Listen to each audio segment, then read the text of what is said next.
ಮಾತನ್ನ ಈ ಸಂದರ್ಭದಲ್ಲಿ ಹೇಳಿ, ಇವತ್ತೇನು ಮರಾಠ ನಿಗಮ ಸ್ಥಾಪನೆ ಆಗಿದೆ, ಆ ನಿಗಮಕ್ಕೆ ಮುಂದಿನ ನಿರ್ಮಾಣದಲ್ಲಿ ಸಂತೋಷ್ ಲಾಡ್ ಅವರು ಇರಬಹುದು, ನಾವಿರಬಹುದು, ಸತೀಶ್ ಜಾರಕಿಹೊಳಿ ಇರಬಹುದು, ಮಾನ್ಯ ಮುಖ್ಯಮಂತ್ರಿಗಳಿಗೆ ಭೇಟಿಯಾಗಿ ಹೆಚ್ಚಿನ ಅನುದಾನವನ್ನು ಕೊಡಿಸುವುದರ ಜೊತೆಗೆ ಈ ಸಮಾಜದಲ್ಲಿ ಇರ್ತಕ್ಕಂಥ ಯುವಕರಿಗೆ ಉದ್ಯೋಗಗಳನ್ನು ಕಲ್ಪಿಸಲಿಕ್ಕೆ, ಒಂದು ಬದುಕಿಗೆ ಒಂದು ಬೆಳಕನ್ನು ಕೊಡ್ತಕ್ಕಂಥ ಆ ಯೋಜನೆಗಳನ್ನ ತರಲಿಕ್ಕೆ ನಮ್ಮ ಪ್ರಾಮಾಣಿಕವಾಗಿರ್ತಕ್ಕಂಥ ಪ್ರಯತ್ನವನ್ನ ನಾವು ಮಾಡ್ತೀವಿ ಅಂತಕ್ಕಂಥ ಮಾತನ್ನ ಈ ಸಂದರ್ಭದಲ್ಲಿ ಹೇಳಿ ನಾನು ಒಂದು ಘೋಷಣೆ ಹಾಕ್ತೇನೆ.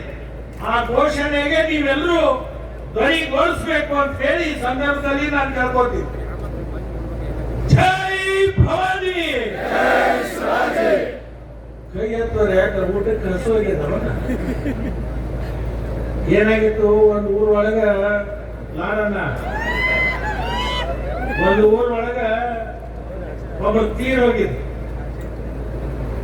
ಮುಂದೆ ಜನ ಒಬ್ಬ ಗಡಿಗೆ ಹಿಡ್ಕೊಂಡು ಮುಂದೆ ಹೊಂಟಿದ್ದ, 4 ಮಂದಿ ಹೊತ್ತಿದ್ರು. ಹಿಂದ ರಾಮ ನಾಮ ಕೂಡ ಇವರೆಲ್ಲರೂ ಸತ್ಯ ಆಗ್ತಿದ್ರು. ಅವ್ರ ತಂದೆ ಜೊತೆಗೆ ಒಬ್ಬ ಹುಡುಗ ಬಂದಿದ್ದ. ಆ ಹುಡುಗ ಕೇಳಿದ್, ಅಪ್ಪ ಮ್ಯಾಗ ಮಲಗ್ಯಾನ್ಲ ಅವೇ ಕಾಣುವಲ್ಲ.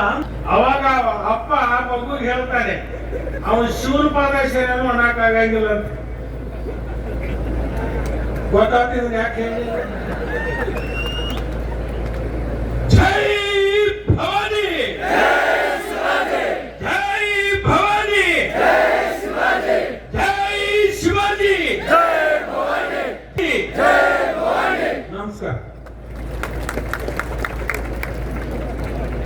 ವಿಶೇಷವಾಗಿ ಜೋರಾದ ಚಪ್ಪಾಳೆಯನ್ನು ನೀಡ್ತಾ ನಮ್ಮೆಲ್ಲರ ನೆಚ್ಚಿನ ಕೃಷ್ಣಾ ತೀರದ ಕುಬರ ಅಭಿವೃದ್ಧಿಯ ಹರಿಕಾರ ಸನ್ಮಾನ್ಯ ಶ್ರೀ ಲಕ್ಷ್ಮಣ್ ಸಂಗಪ್ಪ ಸೌದಿ ಸರ್ ಅವರಿಗೆ ಹೃತ್ಪೂರ್ವಕವಾದ ಧನ್ಯವಾದವನ್ನ ಸಮರ್ಪಿಸ್ತಾ ಇದ್ದಾರೆ.